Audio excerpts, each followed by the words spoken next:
Ga duk wani wanda yake amfani da katin bankinsa, ma'ana ATM card ɗinsa wajen siyayya ta hanyar intanet, zai lura da wani abu guda ɗaya. Abin kuwa shi ne duk sanda za ka siyayya akwai wani abu da ake ce mai OTP, wanda yake wasu lambobi ne za a turo maka amfani da su wajen tabbatar da cewa wannan katin kai ne mamallakinsa.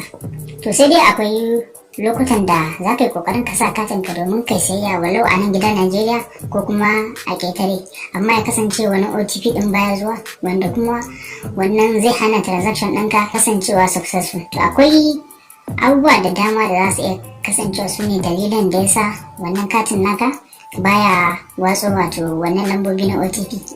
Ɗaya daga ciki shine idan katin naka sabo ne, hakan za ta iya cewa ba a yi profiling ɗin katin ka ba, saboda akwai abin da ake ce mai profiling wanda sai banki sun yi activating ɗinsa sannan zai fara international transaction.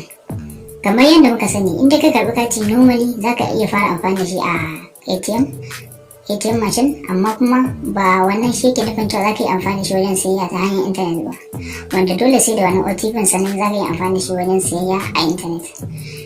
To idan har katin naka ya kasance ba a profiling ɗinsa ba, don haka ba daman kai amfani da shi wajen sayayya ta intanet, abinda za ka shi ne na farko za ka iya ɗauko lambar wayan wannan bankin naka ka kira su sannan ka nemi cewa su yi ma activating ɗin wannan katin naka.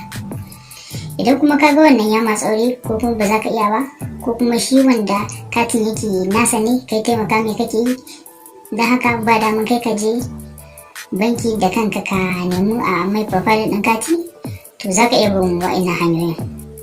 Na farko abin da za ka shi ne kasance katin yana wajen ka, sai ka je ATM mashin na kusa da kai ka saka wannan ATM mashin ɗin. Idan ka saka zai watso ma wasu damammaki wanda za ka ga akwai bangaren withdrawal idan kana so ka withdraw ɗin kuɗi, ko kuma za ka yi transfer, sannan akwai wani bangare da yake alamta pay bills, wato za ka biya kamar bill wanda suka hada da bil na nepa, siyan kati da sauransu.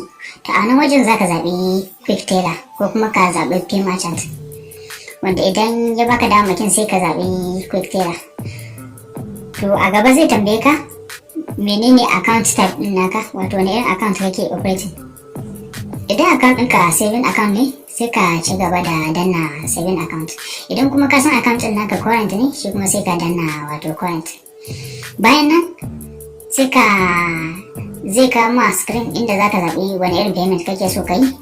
To ka sa ko recharge card ko kuma electricity ko kuma da sauransu. Abinda zaka danna a lokacin shine sai ka danna orders. Bayan ka danna wannan orders din, zai kawo ma dama inda zaka sa wato merchant code. To a bangaren merchant code zaka danna wa'annan lambobin, su ne 3 guda ɗaya sai biyu guda 5.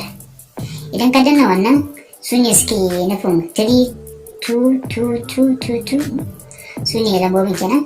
Sannan sai ka danna proceed. Kana danna proceed zai kama wani waje wanda yake nuna cewa customer reference za ka sa a wajen.